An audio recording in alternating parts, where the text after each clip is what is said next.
አዞቹ ኃይለኝነታቸውን ሊጠቀሙ ይችላሉ ወይ? አብረን እንመለከተው ይሆናል። ሁለተኛው አጋማሽ ተጀምሯል። ጨዋታውን የጀመረው ነገሌ አርሲ ነው። ማርቆስ ኤልያስና አሰልጣኝ በረከት ደግሞ በአማርኛ ጨዋታ ኮሜንትሪ፣ በአፋን ኦሮሞ ጨዋታ ኮሜንትሪ ሳሙኤል ጆንሴና ቦንጄ ተካካ ይህን ጨዋታ ወደ እናንተ እያደረሰን ቆይታ የምናደርግ ይሆናል። አርባ ምንጭ ከነማ የሁለት ተጫዋቾች ቅያሪ አድርጎ ነው ሁለተኛውን አጋማሽ የጀመረው። ነገሌ አርሲ ተጫዋች ቅያሪ አላረገም። ዳዊት ተፈራ ጉታ፣ ምናልባት ሀቢብ ከማል ተጣኝነት አሰልጣኝ በረከት ደግሞ ይገኛል። በዚህ ሰዓት ሌላ ወርቃማ ድል በፍቅር ጥሩ አቅርቦት ምናልባት የመጀመሪያ ኳስ ንክኪ ተቀይሮ የገባው ይድነቃቸው ያሲን ወርቃማ ድል ነበረ። ምን አይነት ቴክኒክ ነው ይድነቃቸው! ዋው! ይድነቃቸው በጣም ጥሩ ሩጫ ነው ያደረገው። ከተከላካይ ጀርባ ነው የተገኘው። በጣም ጥሩ ሙከራ ነው ያደረገው። የአኩሬሲ ጉዳይ ካልሆነ ኦልሞስት ጎል መሆን የነበረበት እንቅስቃሴ ነው። ይድነቃቸው በጣም የተሻለ እስካሁን ካሉት የተሻለ ሙከራ አድርጓል። ምናልባት በዚህ ሰዓት ከጨዋታ ውጪ ይድነቃቸው ያሲን ቀደም ሲል ያደረገው የጎል ማግባት ሙከራ እጅግ በጣም አስደናቂ ነበረ። እነኚህ ከ20 ዓመት በታች ተጫዋቾች ለቀጣይ ለዋና ቡድን ሊሰለፉ ራሳቸውን እያዘጋጁ ይገኛል። አይነት አጋጣሚ ከፍ ያለ ተነሳሽነት ይፈጥርላቸዋል። ትናንት የሀዲያ ሆሳዕናና ባህር ዳር ከነማ ከ20 ዓመት በታች ቡድን ተጫዋቾች በስታዲየም ተገኝተው ቡድናቸውን ሲያበረታቱ ነበር። ቴዎድሮስ አጬና ይገዙ ቦጋለ ናቸው ተቀይረው የወጡት። ቡታጋ ሸመናና ይድነቃቸው ያሲን ይሄ ቅያሪ ምናልባት ከኳስ ውጪ አርባ ምንጭን አስቸጋሪ ነገር ውስጥ ሊከተው ይችላል። ቴዎድሮስ ከኳስ ውጪ በጣም ጥሩ ነበር፣ ቦታ በአግባቡ ይሸፍን ነበር። ዳዊት የአርባ ምንጭ ከተከላካዮች ፊት ለተከላካዮች ሽፋን የሚሰጥ የሚያደራጅ፣ ባላንስ የሚጠብቅ፣ ጨዋታ የሚቆጣጠር ተጫዋች አሁን ላይ እየታየኝ አይደለም። እንዳልካቸው ያንን በዲፌንሲቭ ባህሪ ይዞ ይሰራዋል ብዬ አልጠብቅም። አርባ ምንጭ በጣም ነበር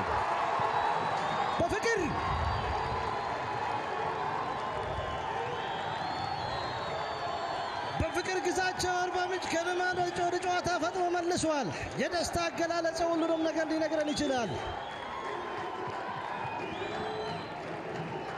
ስሜታዊ ትስስር ሁሉንም ነገር ሊነግረን የሚችል የደስታ አገላለጽ ነው። የደስታ አገላለጽ ቀደም ሲል ተቀይሮ የገባ ወጣቱ ይድነቃቸው ያሲን ለጎል ቅርብ የሆነ ሙከራ አድርጎ ነበር። አሁን ራሱ ነው ለጎል የተመቻቸ ኳስ የሰጠው በፍቅር ትክክለኛ ቦታ ትክክለኛ ጊዜ። ኮች የተፈጠረው ነገር ምናልባት ግብ ጠባቂው እንድሪስ አብዱላሂ ይድነቃቸው በጣም ጥሩ ፖዚሽን ይዞ ነው ኳሱን የተቀበለው። በዛ በኩል ካለው ተከላካይ ከቢኒያም ጀርባ ኳሶችን እየተቀበለ ነው። ጥሩ ኳስ ነው ያሻገረው። ግን የግብ ጠባቂው የታይሚንግ ችግር በፍቅር ሳይቸገር ጎል እንዲያገባ አድርጎታል። በፍቅር ጥሩ ቦታ ነው የተገኘው። በጥሩ ሰዓት የተገኘ ጥሩ ጎል ነው። ያዞቹ ከዓመት በታች ተጫዋቾች በፍቅር ጎል ሲያስቆጥር እነሱም አብሮ ልባቸው ወደ ላይ ዘሏል። 1-1 48ኛው ደቂቃ በፍቅር ወደ ጨዋታ የመለሳቸውን ጎል አስቆጥሯል። ኢሎና ክሊከ ከሞና ወደ ጨዋታ ተመልሷል። የመጀመሪያ የሊግ ጎሉ ነው በፍቅር 15ኛ የሊግ ጨዋታ። አርባ ምንጭ ከነማን ከወረደበት ወደ ፕሪሚየር ሊጉ ያድግ ዘንድ ቁልፍ ሚና ነበረው በፍቅር።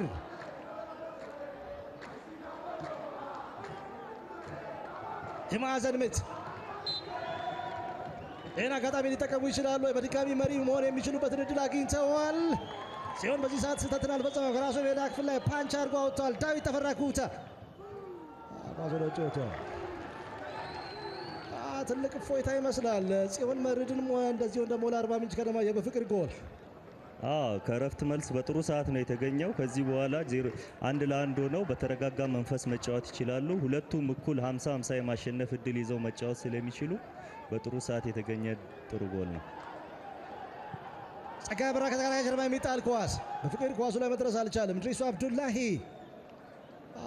የሁለት ግብ ጠባቂዎች የታይሚንግ እና የውሳኔ ስህተት ጨዋታን ላልሆናቻ ውጤት እንዲገኝ አድርጎታል። ለመጀመሪያ ጊዜ በሐዋሳ ዩኒቨርሲቲ ስታዲየም ከሁለት ቡድኖች ጎሎች ተገኝተዋል። ትናንት 1-0 ነበር ሁለቱም ጨዋታዎች የተጠናቀቁት። በሐዋሳ ዩኒቨርሲቲ ስታዲየም 1-1፣ በአዳማ ሳይንስና ቴክኖሎጂ ዩኒቨርሲቲ ስታዲየም 1-0 ነው ውጤቱ የሚገኘው። የውጤት ለውጥ ሲኖር የምናሳውቅ ይሆናል። ድሬዳዋ ከነማ በድል አዲስ ገብረ ጎል 1-0 በሆነ ውጤት እየመራ ይገኛል። አስደናቂ ጎል ነው ያስቆጠረው። አርባ ምንጭ ከነማ ይህንን ጨዋታ ለማሸነፍ እየጣሩ ነው የሚገኙት። ይህንን ጨዋታ ማሸነፍ በሊጉ ለመቆየት በራስ የመተማመን ስሜታቸውን ከፍ ያደርጋል ተብሎ ይጠበቃል።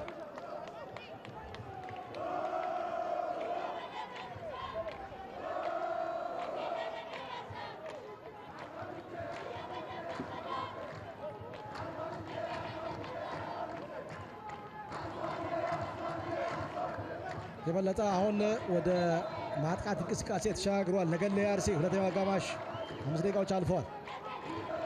በጎበዝ ዘለጋ ያሉ ሁለት ተጫዋቾች አሉ። ፓስካል ቴስሪ እና እንደዚሁ ሞሮሞር ሰላሉ ያንን ታርጌት የሚያደርጉ ይመስላሉ። አሌንታ ማርቆስ ወይንም ደግሞ አዳይ ተፈራ ጉታ።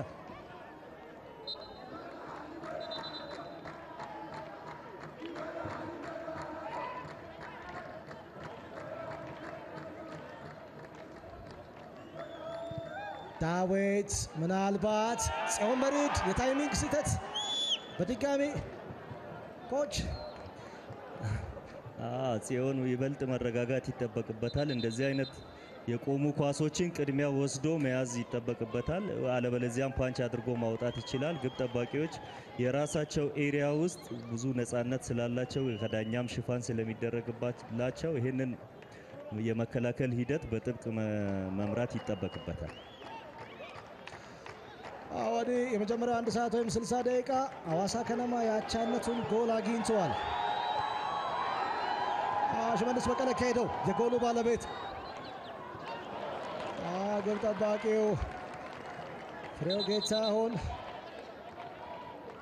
ለተጓዥ ሐዋሳ ከነማ ደጋፊዎች የሽመልስ በቀለ ከሄደው ጎል እጅግ በጣም አስደሳች አጋጣሚን ፈጥሯል።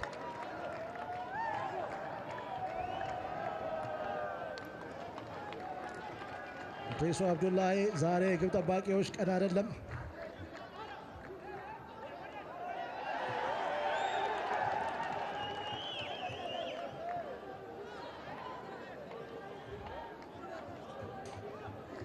አርባ 8ኛው ደቂቃ ላይ ኮች ጎሉ ሲቆጠር የግብ ጠባቂው ድርሻ ምን ያህል ቦታ ይወስዳል? በጣም ትልቁን ቦታ የግብ ጠባቂው ድርሻ ነው የሚወስደው። አሁንም ከዛም በኋላ መረጋጋት አላሳየም።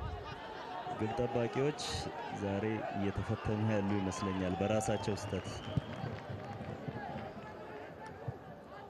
በልዩ ደረጃ ሰንጠረዥ አናት ላይ የተቀመጡ ሁለት ቡድኖች 1-1 በሆናቸው ውጤት ላይ የሚገኙት። ጄሮም ፊሊፕ ራሱ ወደ ውስጥ ሰብሮ መግባትን መርጧል። ግን ቦና ፖከ ኳሱን ተፋልሞ አውጥቷል። በግል ከሚሄድ በፍቅር ጋር ተጫውቶ ቢሄድ የተሻለ ጎሉ ጋር መድረስ ይችል ነበር። ጄሮም ምናልባት ጎል አስቆጣሪው በፍቅር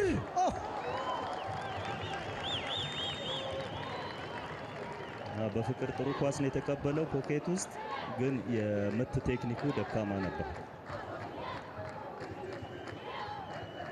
ጄሮም ደብል ፓስ ለመጫወት ነበር ጥረት አድርጎ የነበረው ግን በፍቅር ጎል ለማግባት ፍላጎት ወይንም ውሳኔ ስላሳየ እንጂ ትንሽ መጠበቅ ነበረበት። በዚህ ሰዓት ከቤ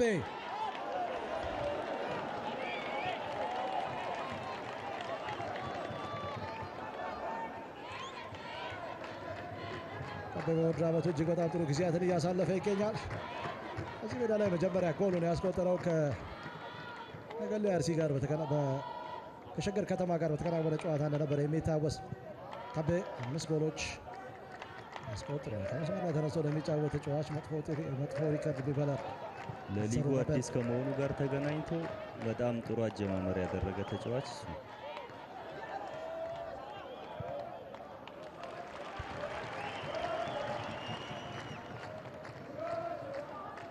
ኤፍሬም ታምራት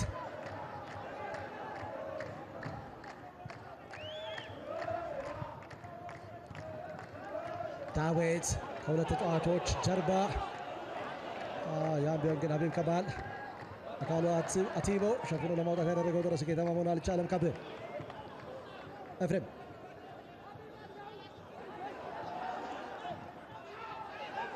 ሀቢብ ጥፋት ቅጣት ምት ለነገሌ አርሲ 10 ደቂቃዎች ሁለተኛ አጋማሽ ጥፋት አልፈጸምኩም እያለ ይገኛል አካሉ አቲቦ።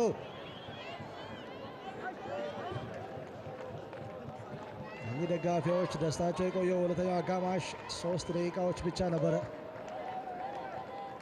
ጥፋት ነው አይደለም? ኳሱን አግኝቶት ነበር ወይስ አካሉ አቲቦ?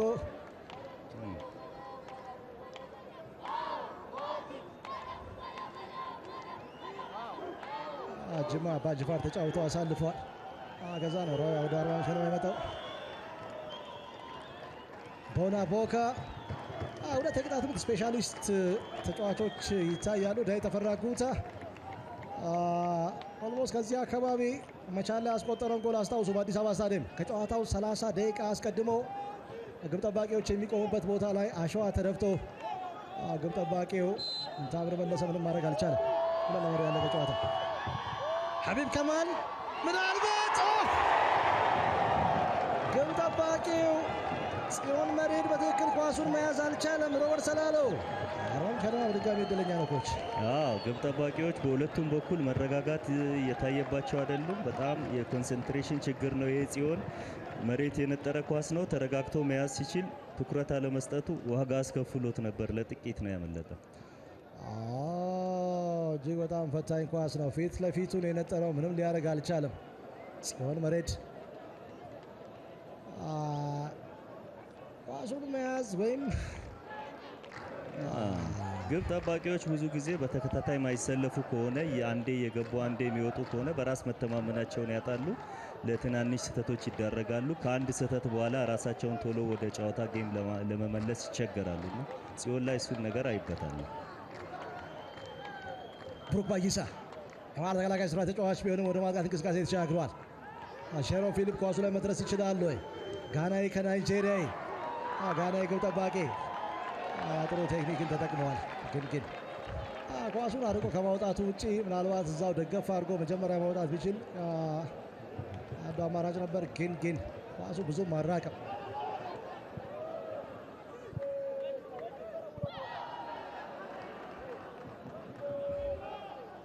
እዚህ ቦታ ከደረሰ ቢያንስ ከተከላካይ ጀርባ የሚጣል ኳስ መጠቀም ነበረበት። ኳሱንም የጄሮም አጠባበቅ ድክመት እንጂ ሊቀማው የሚችልበት እድልን ፈጥሮለት ነበር። 9 ሰዓት ላይ በሐዋሳ ዩኒቨርሲቲ ስታዲየም እና በአዳማ ሳይንስና ቴክኖሎጂ ዩኒቨርሲቲ ስታዲየም ሁለት ጨዋታዎች እየተከናወኑ ይገኛሉ። ሁለቱም በተመሳሳይ ውጤት አንድ ለአንድ ሆናቸው ውጤት ላይ የሚገኙ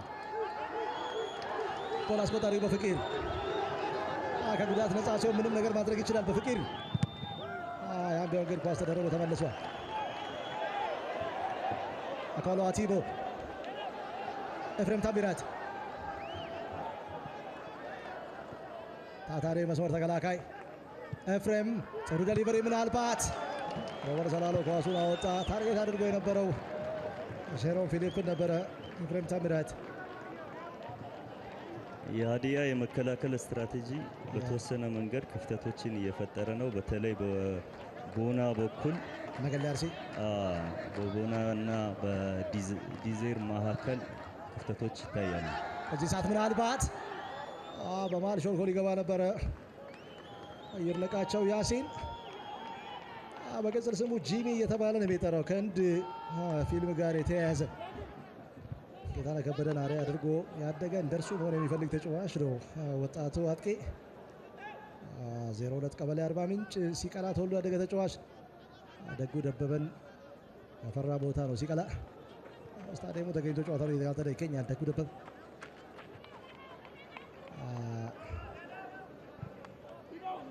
መጀመሪያ 1 ሰዓት ወይም 60 ደቂቃ ኳስ ለማቀበል ነበር ጥረት አድርጎ የነበረው። ሼሮም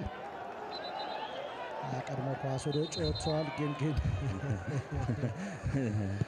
ወዲህ በነገሌ አርሲ በኩል የክለቡ አመራሮች አንድ ለባዶ ቡድናቸው ሲመራ ደስተኛ ነበሩ። አሁን በተወሰነ መልኩ ፊታቸው ሲሪየስ ሆኗል። ገረሱ ሸመና ኬፕ አድርጎ የሚታይ ተጫዋች ነው። አርባ ምንጭ ልማት ሰፈር ያደገ ተጫዋች ነው። የበለጠ ቢታወቀው በሐዋሳ ከነማ ነው። እግር ኳስን ከ23 ዓመት በላይ ከ20 ዓመት በላይ የተጫወተ ተጫዋች ነው። ለ25 ዓመት ያህል እንደዚሁ ደግሞ አሰልጣኝ አሸናፊ በቀለ ምናልባት በዚህ ሰዓት ከቤ ምናልባት ከቤ ብዙነህ ከቤ በድጋሚ ዳዊት ተፈራ ጉታ ዳዊት ምናልባት ኢብሳ በፍቃዱ ዳዊት ተፈራ ጉታ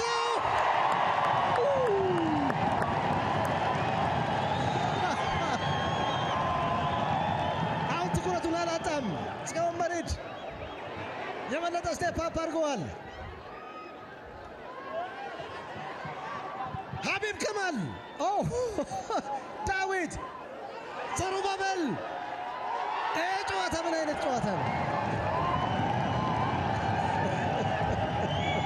በዳዊት በኩል የታየው አስገራሚ መረጋጋት ነው። ጎል ጋር ደርሶ እንደዚህ አይነት መረጋጋት የሚገርም ነው። ከቤ ጋርም ተመሳሳይ ነገር ነው የታየው። ጽዮንን አለማድነቅ አይቻልም። በጨዋታው ላይ እንዲቆዩ አድርጓል አርባ ምንጭ ከነማ። አሁን የበለጠ ወደ ላቀ ምዕራፍ የተሻገሩ ይገኛሉ። የማጥቃት እንቅስቃሴያቸው ነገሌ አርሲ ጽዮን መሬድ ስህተቱን አካክሷል። ኮች ይህንን ኳስ መመለሱ የተሻለ ሞቲቬሽን ሊፈጥርለት ይችላል። ከዚህ በኋላ ወደ ጨዋታ ሪትም ለመግባት ጥሩ ነገሮችን ያሳያል። ኢብሳ ጥሩ ቴክኒክ። ዳዊት ተፈራ ጉታ ደብል ሴቭ ነው ያደረገው። ጽዮን ከዚህ በኋላ ወደ ትኩረት ይገባል ብዬ አስባለሁ። አሁን በቁጥር በዛ ብለው እያጠቁ ይገኛሉ። ነገሌ አርሲ ዳዊት የማዕዘን ምት ነገሌ አርሲ ትንሽ በደንብ ተጭነው የተጫወቱ ነው። የእነሱ በቁጥር መብዛትና መጫንን ተከትሎ አርባ ምንጭ በካውንተር አታክ የሚጫወቱ ከሆነ ይድነቃቸውና በፍቅር የመጠቀም እድል ይኖራቸዋል። መከላከሉ እንዳለ ሆኖ ወደ ማጥቃት ሽግግር በፈጣን መሄዱ ከሆነ 2-2 ይገናኛሉ። ምናልባት ከቤ ራሱ ጎል አስቆጥሮ ነበረ። ሀቢብ ከማል ሌላ ደሊቨሪ ኢብሳ በፍቃዱ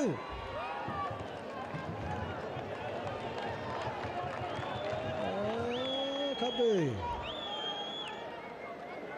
ራሱ ጎል ሊሆን ይችል ነበረ። ሐዋሳ ከነማ ቅርብ ጊዜ ኢትዮ ኤሌክትሪክ ላይ አስቆጥሯል። ከኢትዮጵያውያን ተጫዋቾች አሸናፊ ግርማ በሴካፋ ዛንዚባር ላይ ጎል አስቆጥሯል ከማዕዘን ምት። ዘንድሮ አርሰናልም እያስቆጠ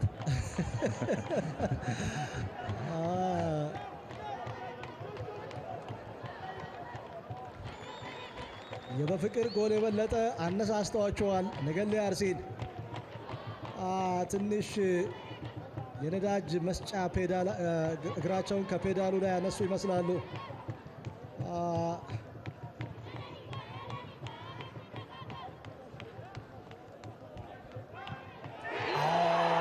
ኃይልና ጉልበት የተቀላቀለው እንቅስቃሴ ቀይ ካርድ አበበ ጥላሁን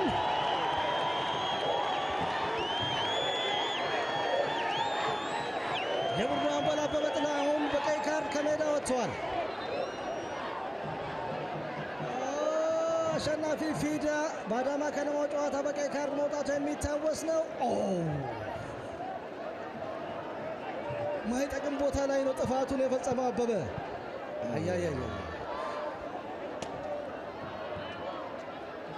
ትክክለኛ ውሳኔ ነው።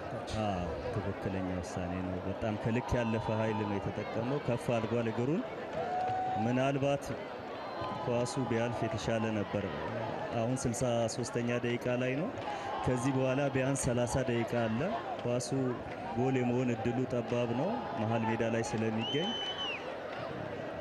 አበበ ትልቅ ስህተት ነው የተሰራው። አይጠቅምም፣ በፍጹም መሀል አይጠቅምም። ሜዳ ላይ ነበር። ልጁም ካልተጎዳ ትልቅ ነገር። ምናልባት ዳዊት ተፈራ ጉታ ዳዊት ነው ፔኔትሬት ያደረገውን ኳስ በጣም አደገኛ ነበር። ከቤ አደገኛ ቦታ ኳሱን ተቀብሎታል። ዳኛው ያው ቀይ የሚያሰጥ ስለሆነ ነው ያስቆሙት እንጂ ቢጫ የሚያሰጥ ቢሆን በአድቫንቴጅ ያልፉት ነበር። በውድድር ዓመቱ በፍቃዱ አለማየሁን በቀይ ካርድ አስወጥተዋል። እንደዚሁም ደግሞ የኢትዮጵያ ንግድ ባንኩን የመሃል ተከላካይ ካሌብ አማንኩዋን በእርግጥ የተሳሳተ ውሳኔ ነበር የካሌብ አማንኩዋ ቀይ ካርድ። ይሄ ውሳኔ ግን ትክክል ነው። በዚህ ረገድ ዳዊት ተፈራ ጉታ በጨዋታው ላይ የሚቀጥል ከሆነ ፍጹም እድለኛ ተጫዋች።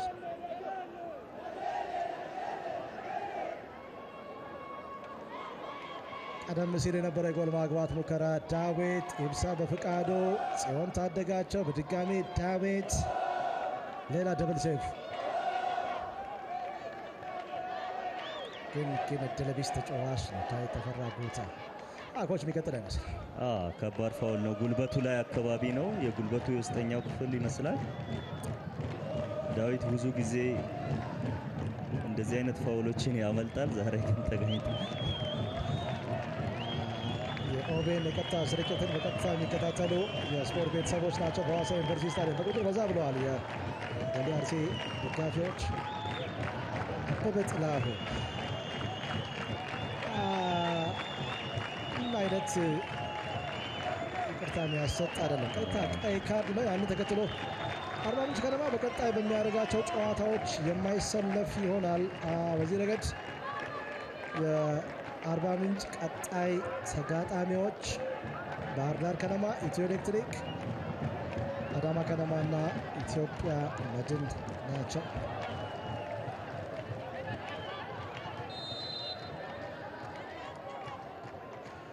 ዳዊት የሚቀጥል አይመስልም። ኢቭን መቀጠል ቢችል እንኳን ጥሩ አይደለም።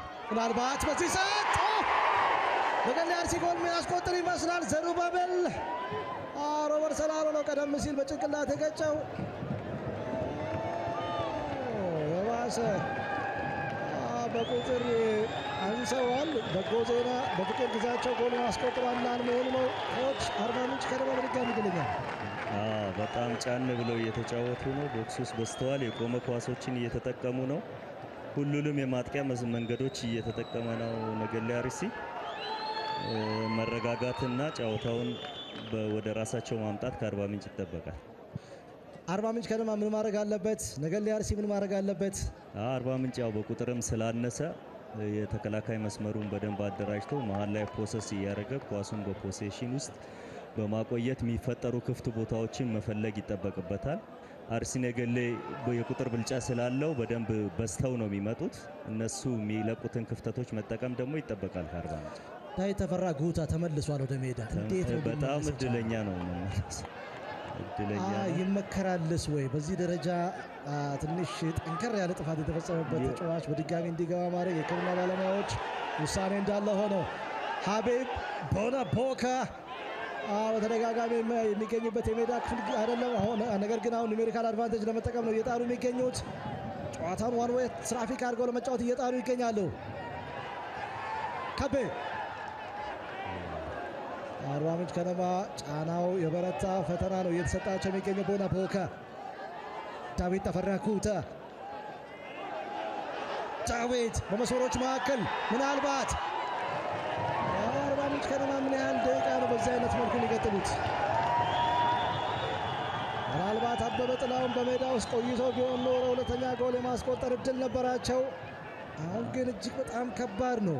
አሁን መከላከሉንም በደንብ ለመስራት አራቱ ከባክ ስሪ ወደ ባክ ፎር መመለስ ይችላሉ። ነገር ግን ለነሱ ሽፋን የሚሰጥ ትክክለኛ የተከላካይ አማካይ ቡድን ውስጥ አለመኖሩ በቀላሉ ወደ ሶስተኛ ሜዳ ክፍል እንዲደርሱ ነገሌ አርሲዎችን ይጋብዛል። የደከሙ እግሮችን እየቀየሩ ነው ያሉት። ምናልባት በሎው ብሎክ ተጫውተው በደንብ ክራውደድ አድርጎ ዘግቶ መልሶ ለማጥቃት ከእንዳልካቸውና ከቡታቃ የተሻለ ከኳስ ውጭ መከላከል የሚችል ሰዎችን መጠቀም ለአርባ ምንጭ አስፈላጊ ይመስለኛል። የቀድሞ የቅዱስ ጊዮርጊስ ተጫዋች ዳግማዊ አርአያ ተቀይሮ ገብቷል። አምስተኛ ጨዋታው ዳግማዊ አርአያ፣ እንደዚሁም ደግሞ ምስጋናው መላኩ የበለጠ የማጥቃት ባህሪ ያላቸው ተጫዋቾች ናቸው ተቀይሮ የገቡት። ድነቃቸው ያሴን በቴክኒኩ የላቀ እንደሆነ በሚገባ እያሳየ ይገኛል። ዳርጋቸው ኳሱን መቆጣጠር አልቻለም።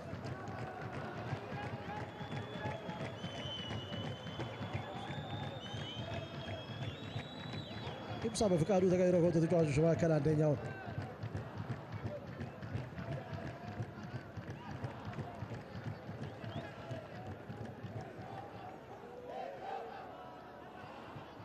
ከዚህ ጨዋታ 3 ነጥብ ይዞ ለመውጣት እየጣሩ ይገኛሉ። ነገሌ አርሲ ምናልባት ዘሩባቤል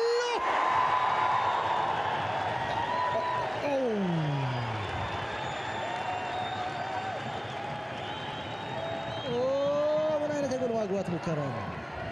በጣም የሚገርም ነው። በጣም ከረጅም ርቀት ነው። ፓወር አለው። አኩሬሲው ተወሰነ ከፍ አለ እንጂ በጣም የሚገርም ሙከራ ነው ያደረገው ዘሩባቤል። ኳሱ መረብ ላይ ሲጠበቅ ነገሌ አርሲ ደርሰዋል። ሰዓት በፍቅር አልፎ አልፎ የማጥቃት እንቅስቃሴ ለማድረግ ነው የሚገደዱት። ከአበበ ጥላሁን በቀይ ካርድ ከሜዳ መውጣት በኋላ ሸረፍ ፊሊፕ ኤፍሬም ታምራት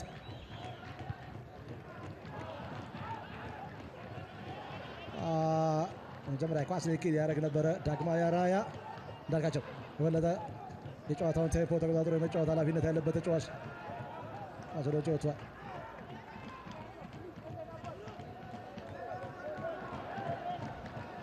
በመጨረሻዎቹ 20 ደቂቃዎች ከዛም ያነሰ ጊዜ ድምቀት ለአርባ ምንጭ ከነማ በወረቀት ላይ እያንዳንዱን ጨዋታ የማሸነፍ ግዴታ ውስጥ ገብቶ ነው የሚያከናውነው።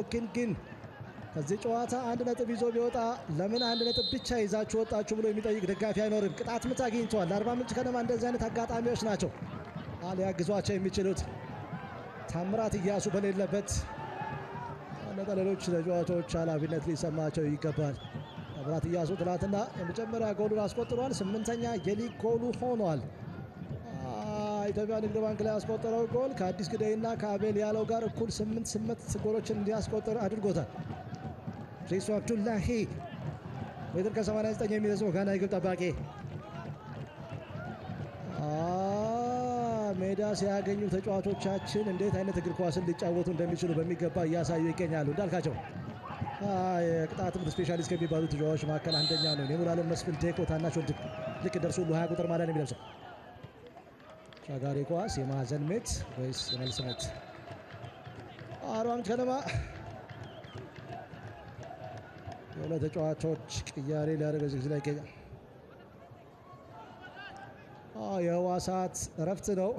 የመጨረሻዎቹ 20 ደቂቃዎች ቀይ ካርድ ለመስጠት አላመነቱም። ኢንተርናሽናል ዳኛ ሃይማኖት አዳነ ሮበርት ሰላሎ ወርቃማ እድል ነበር ያገኘው። የጎሉ ብረት መልሶበታል።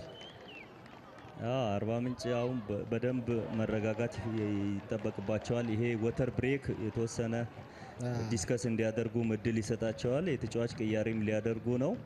ምናልባት የሚቀየሩት ተጫዋቾች ኢነርጂ ያላቸው አንድ ሰው ሆኖ የሁለት ሰው ስራ መስራት የሚችል በጣም ወርክ ሬቱ ከፍ ያለ ሰው ቢሆን ይበልጥ ጌሙን እስከ መጨረሻ ይዘው መሄድ ይችላሉ። ወደ መጨረሻዎቹ አካባቢ ነቅለው የሚመጡ የአርሲ ነገሌ ተጫዋቾችን ክፍተት ተጠቅመው ጎል የማግባት እድልም ሊኖር ስለሚችል በጨዋታው ህይወት ውስጥ መቆየት በጣም አስፈላጊ ነው። ሮበርት ሰላሎ ወርቃማ እድል ነበር ያገኘው። በዚህ ረገድ የጎሉ ብረት መልሶበታል። በጭንቅላት ገጭቶ ጎል አስቆጥሮ አያውቅም። በአብዛኛው ከርቀት የሚደረጉ ጎል ማግባት ሙከራዎች ናቸው ጎሎቹ። የቅጣት ምትና ክፍት የጨዋታ እንቅስቃሴ እዚህ ሜዳ ላይ አዳማ ከነማ ላይ ያስቆጠረውን ጎል አስታውሱ። 90 ሲደመር 2 ደቂቃ ላይ ከፍጹም ቅጣት ምት ክልል ውጭ በእንቅስቃሴ ላይ ያለ ኳስ ተርኒንግ ፖይንት ነበር። ያ አጋጣሚ ገብረ መስቀል ዱባለ ማሸነፊያ ጎል አስቆጥሮ በፊት እንዳልካቸው መስፍን ሜዳውን ለቆ ወጥቷል። አብነት ተቀይሮ ገብቷል። አብነት አባይነ ጫኖ ተወልዶ ያደገ ተጫዋች፣ እንደዚሁም በኃይሉ ተስፋዬ ሲቀላ ተወልዶ ያደገ ተጫዋች። ቅያሪ እንዴት ሊታይ ይችላል? እንዳልካቸው መስፍንና እንደዚሁም ደግሞ ጄሮም ፊሊፕ ሜዳውን ለቀው ወጥተዋል። ምን አስበው አሰልጣኝ ቅያሪ? የጄሮምን ያው ሰው በሰው ነው የተኩት። በኃይሉ ነው የገባው። የማጥቃት ባህሪው በኃይሉ ወጣት ከመሆኑ ጋር ተገናኝቶ የተሻለ ነው። እንዳልካቸው ግን መሀል ሜዳውን ለመቆጣጠር ሞክሯል። እንዳልካቸውን ተክቶ የገባው አብነት ነው። አብነት ቴክኒካል ተጫዋች ነው እንጂ ብዙ እንደዚህ ጎደሎ ሆነ ትንሽ ከባድ ነው። ግን ኳስ ጋር ያለው ምቾት ምናምን የተሻለ ነው። ከዛ አንጻር መሀል ሜዳውን ይበልጥ ከቅድሙም ያሳሳባቸዋል ብዬ አስባለሁ። ዘሩባቤል የዚህ ጨዋታ ኮከብ የሚያስብለውን ብቃት በማሳየት ላይ ይገኝ። እንኳን የተፈራ ግሩታ የተለየ ጎል ማስቆጠር ቢችል ሮበርት ሰላሎ ከተከላካይ ጀርባ የሚጣል ኳስ እጅግ በጣም አስደናቂ ቴክኒክ። ምስጋና መላኩ ቦርዶን ወደ ፕሪሚየር ሊግ ካሳደጉ ተጫዋቾች መካከል አንደኛው። እዚህ ሜዳ ላይ የሚታወሰው የወቅቱ ሻምፒዮን ኢትዮጵያ መድን ላይ ባስቆጠረው ብቸኛ ጎሉን አስቆጥሮ ደስታውን የገለጸበት መንገድ ትኩረቱን ይስባል። ማሊያውን አውልቆ ሲክስ ፓክ ነው ያሳየው። ምስጋና መላኩ ግራ እግር ተጫዋች ነው። ከቀኝ መስመር ተነስቶ ወደ ውስጥ ሰብሮ ጨዋታ ነው ይገኝ። ይድነቃቸው ያሲን አስደናቂ ቴክኒክ። በዚህ ሰዓት አዞቹ ሁለተኛ ጎል ፍለጋ በፍቅር አማራጮችን እየተመለከተ ነው የሚገኘው። ምናልባት ኤፍሬም ታምራት ዳዊት ተፈራ የተጫዋቾቻችንን ጥንካሬ አለማድነቅ አይቻልም። በዚህ ረገድ ከቤ ኳስ ለማግኘት እየጣረ ይገኛል። ከቤ ብዙነህ ምናልባት ሁለተኛ ጎል ሊያገኙ ይችላሉ። የማዕዘን ምት ከቤ ብዙነህ በመጨረሻዎቹ 15 ደቂቃዎች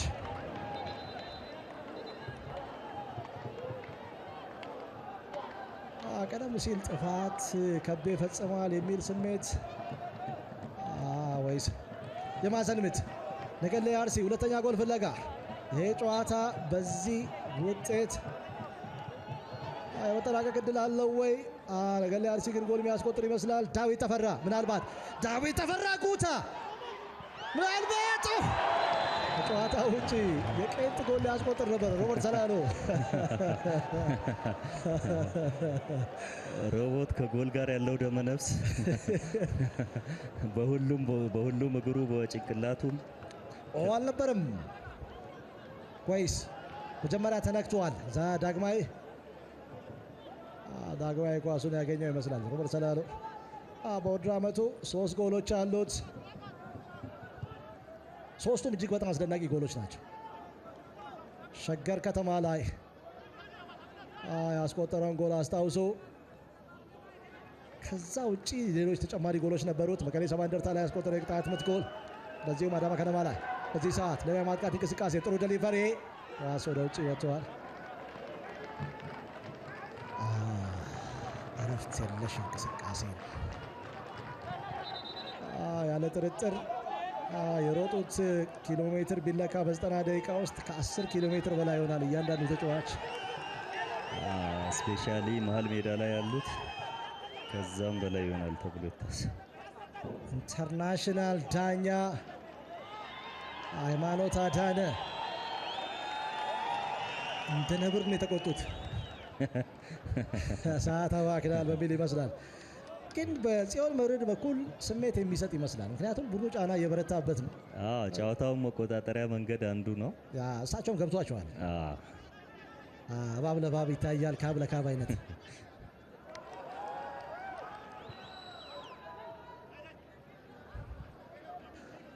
ዘሩባቤል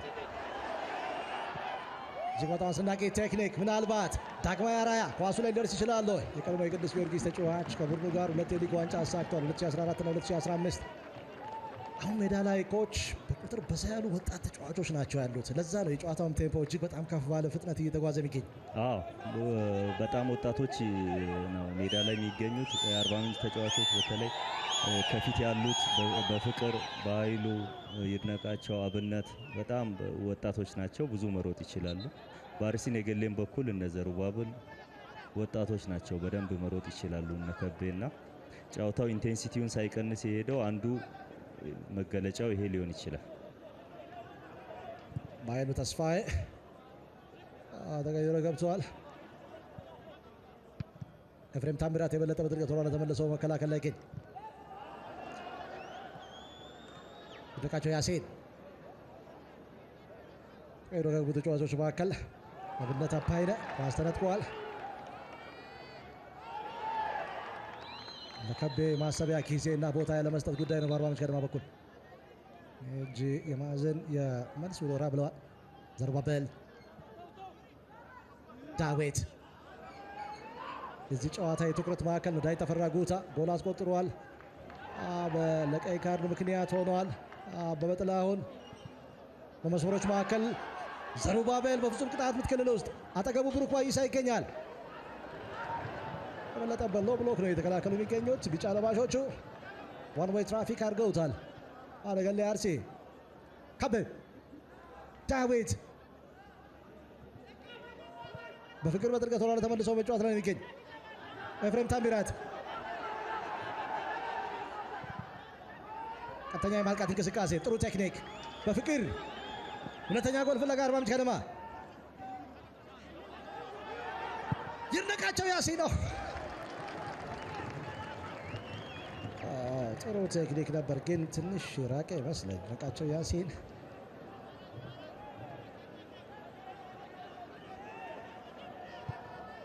አስር ደቂቃዎች የነገሌ አርሲን የውድድር ዘመን የቀየሩት ደቂቃዎች ከዚህ በኋላ የተቆጠሩት ደቂቃዎች ናቸው። ፓስካል ቴዝሪ ቦና ቦካ አለኝታ ዛሬ አለኝታ ሊሆን ይችላል ወይ ለነገሌ አርሲ? ዳዊት ተፈራ ዳግማዊ አራያ በቅዱስ ጊዮርጊስ ያካበተውን ልምድ ለነገሌ አርሲ በማካፈል ላይ ይገኛል። ሸገር ከተማን ተቀላቅሏል የሚሉ መረጃዎች በክረምቱ ጨዋታዎች ዝውውሩ ከወጡ በኋላ ነው ነገሌ አርሲን የተቀላቀለው። ሁለት ከታች የመጡ ቡድኖች ናቸው። ግን በተለያየ የውድድር ጉዞ ላይ የሚገኙ ቡድኖች ናቸው። ሁለቱም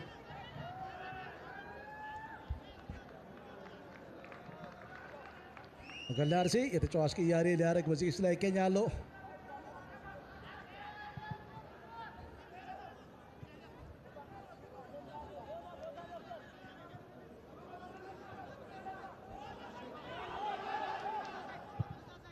ሮበርት ሰላሎ ስፔሶች ለማግኘት አልተቸገሩም። ነገሌ አርሲ ዳዊት ተፈራ ዘሩባቤል ማሰቢያ ጊዜ አሳጥቶታል። አካሉ አቲቦ ጥፋት ፈጽሟል። ዘሩባቤል አካሉ ላይ ትንፋሽ የሚሰጡ ናቸው። ቢጫ ካርድ ዘሩባቤል ሶስተኛ ቢጫ ካርድ ተመልክቷል። የወላይታ ሶዶ ልጅ የተጫዋች ቅያሪ በረከት ወልዴ በቅጽል ስሙ ካንቴ ከቅዱስ ጊዮርጊስ ጋር ሁለት የሊግ ዋንጫ አሳክቷል። 2014 እና 2015 በወላይታ ዲቻ ነው እግር ኳስ ሕይወቱን የጀመረው። ተቀይሮ የሚወጣው ተጫዋች ቢኒያም ጸጋዬ ነው። በባክፎር የምንጫወትበት ምክንያት የለም እያሉ ያሉ ይመስላሉ። ያን ተከትሎ የተከላካይ መስመር ቁጥር ቀንሰው በለጠ ከወገብ በላይ ያሉ ተጫዋቾች ላይ ትኩረት አድርገዋል። ዘሩባቤል ትክክለኛ ውሳኔ ይመስላል። በዕለቱ አርቢትር ኢንተርናሽናል ዳኛ ሃይማኖት አዳን ትክክለኛ ቅያሪ ይመስላል። በአሰልጣኝ ቱሉ በኩል የተወሰደው የኑሜሪካል አድቫንቴጅ አላቸው። የጨዋታውም ሰዓት እያለቀ ነው። 82ኛ ደቂቃ ላይ ይገኛል። ቀሪ ደቂቃውን በተሻለ የሰው ኃይል ለማጥቃት የማጥቃት ባህሪ ያላቸውን ልጆች ነው ያስገቡት። ምስጋናውን ወደ ግራ መስመር አዘንብሎ እንዲያጠቃ አድርገው በረከትን ልምድ ያለው ነው። ፓወር መሀል ሜዳ ላይ ፓወር እና ስፔስ ለማግኘት በረከትን ተጠቅመዋል። ጥሩ ቅያሪ ይመስላል። በጥልቀት ወደ ላይ የተመለሰ በሁለቱ የመሃል ተከላካዮች መካከል ሆኖ ኳስ ሊቀበል ይችላል። በረከት ወልዴ ከባህር ዳር ከነማ ጋር በተከናወነ ጨዋታ 0-0 ሲያልቅ በዛ ጨዋታ ነው ከፍተኛ ጉዳት ደርሶበት ከሜዳ ለቆ የወጣ ወደ ሆስፒታልም የተወሰደው ተመልሶ መጥቷል። ግን ለነገሌ አርሲ አሳዛኙ ዜና አመለሸጋው አማካይ አብዱል በሴት ከማል ምናልባት በዚህ ውድድር ዘመን ላያገኙት ይችላሉ። በድጋሚ ጉዳት ነው የደረሰበት ቁርጭምጭሚቱ አካባቢ አብዱል በሴት በተመሳሳይ ሰዓት እየተከናወኑ የሚገኙ ሁለት ጨዋታዎች ውጤቱም ተመሳሳይ አንድ ለአንድ ወደ አውጫ ውጤት ድሬዳዋ ከነማ ከሐዋሳ ከነማ በተመሳሳይ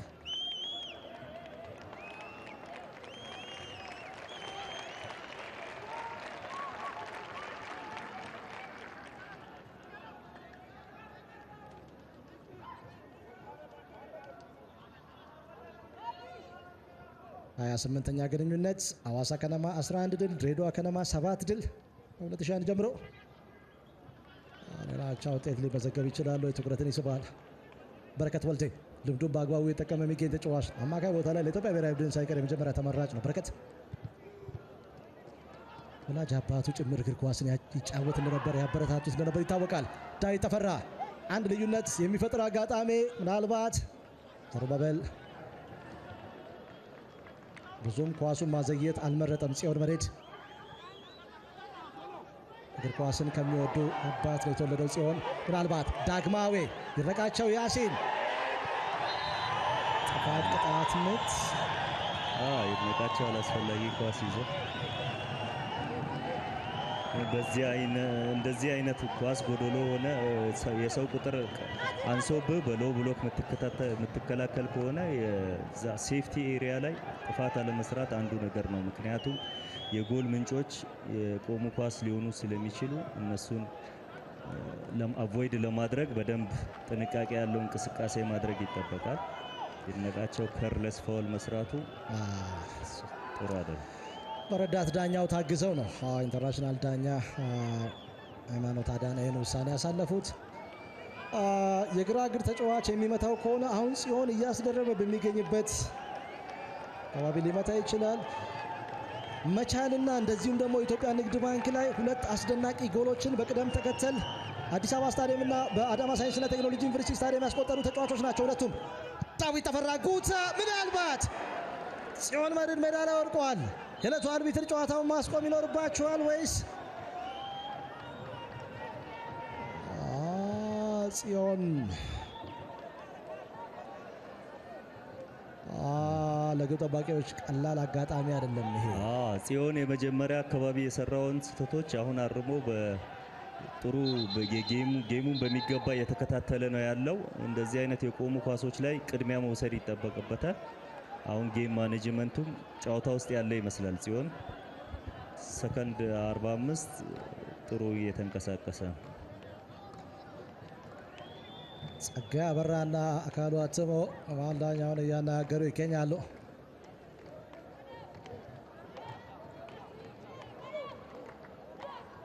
አዲስ ኢንተርናሽናል ዳኛ ናቸው። ልክ እንደ አራተኛው ዳኛ ሄኖክ አበበ ሁሉ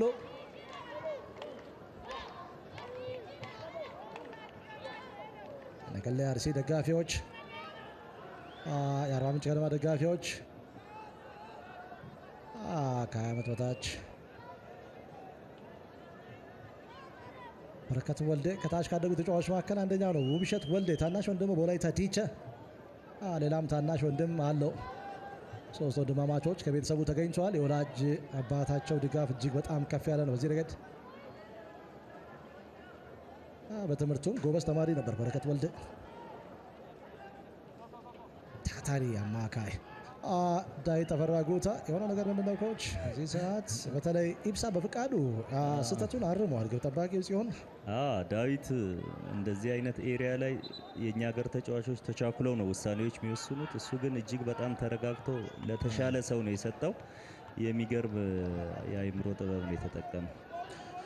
ሌላ የጎል ማግባት ሙከራ አድርጎ ደብል ሴቭ ጽዮን መሬድ። 9 ጨዋታ በኋላ በቋሚነት የጀመረው ተጫዋች ጽዮን መሬድ ጨዋታ ለእርሱ ቀላል አይደለም። ነገር የአርሲ ፈጣን እንቅስቃሴ የሚያደርጉ ተጫዋቾች አሉት። ዘርባቤል ከቡድኑ ጋር አድጓል። እርሱም አብሮ በሚገባ የአእምሮ ጥንካሬውን እንደዚሁም ብስለቱን እያሳየ ይገኛል። ዳግማይ ራያ፣ ዘርባቤል፣ አለኝታ ማርቆስ፣ ዘርባቤል፣ በረከት በቁጥር በዛ ብለው እያጠቁ ይገኛሉ። ከጨዋታ ውጪ ምስጋናው መላኩ የተጫዋች ቅያሪ የመጨረሻ የተጫዋች ቅያሪ ነገሌ አርሲ አምስተኛ የተጫዋች ቅያሪ ከቤ ብዙነህ ሜዳውን ለቆ ወጥቷል። ናትናኤል ሰለሞን ተቀይሮ ገብቷል። የመስመር አጥቂ ተቀይሮ ወጥቶ 9 ቁጥር ተጫዋች ነው የገባው። ኮች ናትናኤል የ9 ቁጥር ተጫዋች ነው። ታርጌት ማን ሆኖ እዛ ጋ ይጠብቃል። ቦክስ አጥቂ ነው።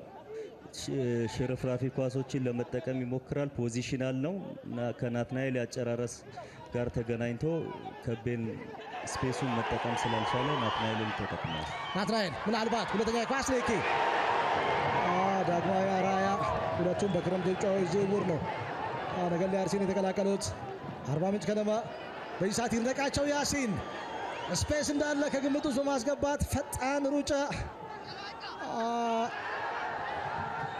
በዚህ ጨዋታ ላይ ማን ኦፍ ዘ ማች ማ ሊሆን ይችላል? ዳዊት ተፈራ ጉታ፣ ዘሩባቤል፣ ሮበርት ሰላሎ፣ ከቤ፣ ጽዮን መርድ። በተለይ ውጤቱ በዚህ የሚጠናቀቅ ከሆነ ማ ሊሆን ይችላል ኮች? እንደኔ እምነት ጨዋታው ላይ ትልቁን ኢምፓክት ዳዊት ፈጥሯል። 1 ጎል አስቆጥሯል። አበበ በቀይ እንዲወጣ ምክንያት ሆኗል። ከዛ ውጪ ጥሩ ኳሶችን መጨረስ ባይችሉ ለአጥቂዎች ማድረስ ችሏል። በሌላ በኩል ደግሞ ዘሩባብል ሙሉ ለሙሉ መሀል ሜዳውን ተቆጣጥሮ መጫወት ችሏል። ዘሩባብል በጣም የሚደንቅ ፐርፎርማንስ ነው ያሳየው። ጽዮን መርድ ከመጀመሪያ 45 የተሳሳተው ስህተት ምናልባት እዚህ ውስጥ ላያስገባው ይችላል። እንደ አጠቃላይ ሲታይ ዘሩባብል ጥሩ እንቅስቃሴ ያሳየ ይመስለኝ። 6 ደቂቃ ጭማሪ አሳይቷል። አራተኛው ዳኛ ሄኖክ አበበ።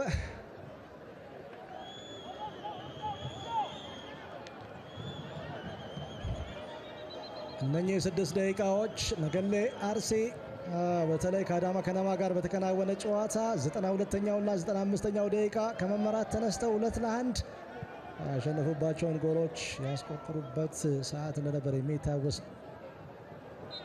ጥፋት የሚቆራረጡ እንቅስቃሴዎች አርባ ምንጭ ከነማን ተጠቃሚ ያደርጋሉ። ውጤቱ በዚህ የሚጠናቀቅ ከሆነ ነገሌ አርሲ 36 ነጥብ እንደዚሁ ደግሞ አርባ ምንጭ ከነማ 13 ነጥብ የሚኖራቸው ተመሳሳይ ውጤት ተመዝግቧል። በልዩ ደረጃ ሰንጠረዥ አናት ላይ ከሚገቡ ቡድኖች መካከል ሐዋሳ ከነማ እየተመራ በድሬዳዋ ከነማ 1-1 ሽመልስ በቀለ ከሄደው ሶስተኛ የሊግ ጎል ያስቆጠረበት ጨዋታ ነው። ቢጫ ካርድ መዘዋል።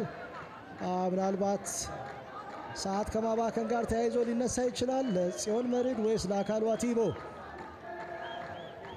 በአዳማ ሳይንስና ቴክኖሎጂ ዩኒቨርሲቲ ስታዲየም ሲከናወን የነበረው ጨዋታ ሐዋሳ ከነማ ከድሬዳዋ ከነማ 1-1 ድል አዲስ ገብሬ ቀድሞ ጎል አስቆጠረ ለድሬዳዋ ከነማ።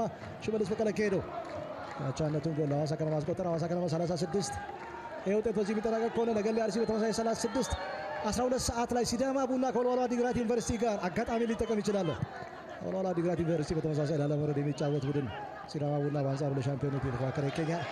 ሐዋሳ ከነማ ቀጣይ ጨዋታቸው በቀጣዩ ቅዳሜ ከሲዳማ ቡና ጋር ቀደም ሲል ብሩክ ባይሳ ቢጫ ካርድ ቀደም ሲል ተመልክቷል። 5ኛ ቢጫ ካርድ ቀጣይ ጨዋታ የሚያመልጠው ይሆናል።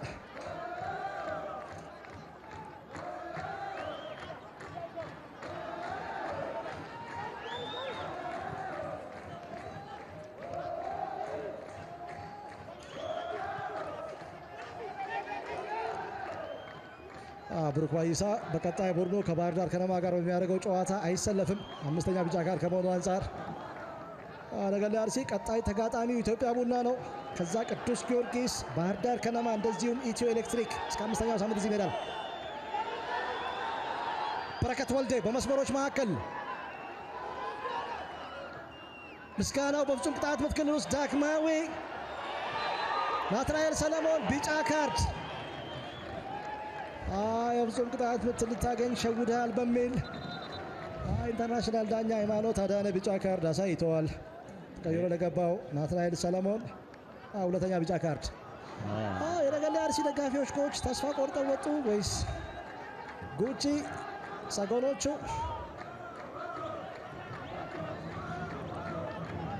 እናጠቃል ጨዋታው ያው ጨዋታው ጥሩ ነው። መጀመሪያ 45 የተገኘውን እድል በሚገባ ተጠቅሟል ነገሌ አርሲ። ሁለተኛ 45 በጥሩ ሰዓት አርባ ምንጭ ጎል አስቆጥሯል። ከዛም በኋላ ጨዋታው በተመጣጣኝ መንገድ ነው የሄደው። ጎል አበበ ጥላውን በቀይ ከወጣ በኋላ ሙሉ ለሙሉ በሚያስምል መልኩ አርሲ ነገሌዎች ማጥቃትን ይዘዋል። ነገር ግን የጽዮን ጥንካሬ ከአርባ ምንጭን ከጎል እንዳይቆጠር ማድረግ ችሏል። እንደ አጠቃላይ አርሲ ነገሌ ተረጋግተው የጎል እድል ለመፍጠር ሞክረዋል በሁለተኛ 45። ነገር ግን አርባ ምንጭ በጥብቅ በመከላከል ቢያንስ 1 ነጥብ ለማግኘት ያደረጉት ጥረት ሊደነቅ ይገባል። ምናልባት ያን አጋጣሚ ሊጠቀሙ ይችላሉ ወይ? ዳዊት ጨዋታውን ያነበበበት መንገድ አለማድነቅ አይቻልም። ተቀይሮ ገባው በአርባ ምንጭ ከነማ በኩል አብነት አባይነህ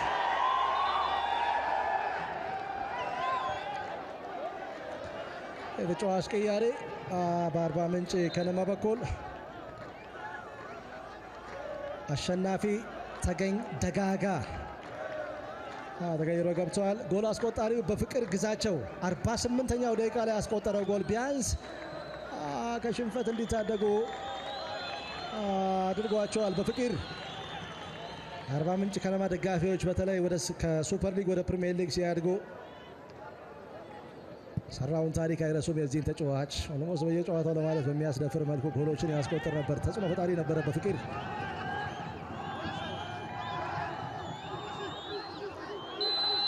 ጥፋት።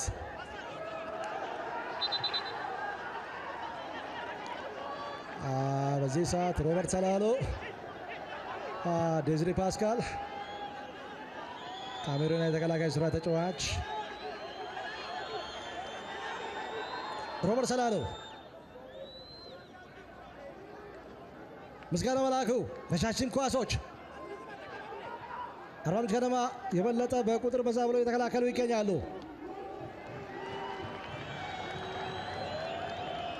ዘሩባቤል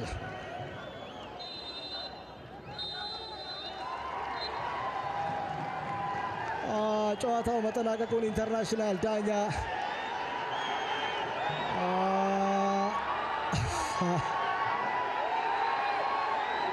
ጨዋታውን አስቀጥለዋል።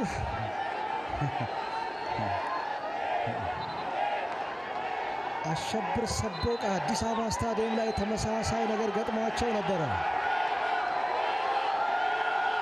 ኢንተርናሽናል ዳኛ ቴዎድሮስ ምትኩ ነው ጨዋታውን ያስቀጠሉት። ቅርብ ጊዜ ኢንተርናሽናል ዳኛ ሆነዋል። ጥሩ መልእክት አይደለም። አባት እርሳቸው የያዙት ሰዓት አንድ አራተኛ ዳኛ ጋር ኮሚኒኬት ማድረግ ይጠበቅባቸው ነበር። ጨዋታውን ከሞላ ጎደል በጥሩ መንገድ አጫውተዋል። እቺ ስህተት ኢሜጁን ታበላሽባቸዋለች። በተለይ ቀጣይ ደግሞ ኢንተርናሽናል መሆናቸውን ከግምት ውስጥ ካስገባን ነገሩ በጥሩ ዜና የሚታይ አይደለም። የማህበራዊ ድረገጽ ዘመን ነው። እያንዳንዱ እንቅስቃሴ ትኩረትን ይስባል። ስህተት የሚፈለግበት ዘመን ስለሆነ አስቸጋሪ ነው እንጂ ሃይማኖት ኢንተርናሽናል አልቢተር ጌሙን በጥሩ መንገድ ነው ማኔጅ ያደረጉት። ምናልባት የመጨረሻ የጎል ማግባት ሙከራ ይሆናል ተብሎ ይጠበቃል። በረከት ወልዴ ከተከላካይ ጀርባ የሚጣል ኳስ ምናልባት ናትናኤል በፍጹም ቅጣት ምት ክልል ውስጥ ዳዊት ተፈራ ጉታ በፍጹም ቅጣት ምት ክልል ውስጥ አሁን ግን ጨዋታው መጠናቀቁን በፊሽካቸው አረጋገጡ ኢንተርናሽናል ዳኛ ሃይማኖት አዳነ። ደጋፊዎች ከዚህ ጨዋታ 3 ነጥብ ይዘው እንደሚወጡ የስማቸውን ያህል እርግጠኛ ነበሩ። ግን ቱሉ ደስታ ሜዳ ውስጥ በመግባት ተጫዋቾቹን እየመለሰ ይገኛል። ቦና ቦካ 36 ነጥብ ነገሌ አርሲ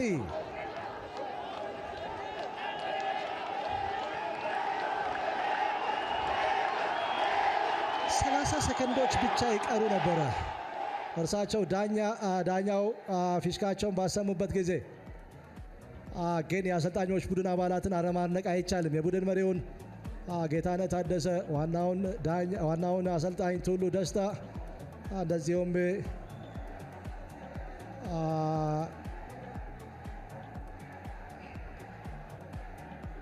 አብዴ ቦሌና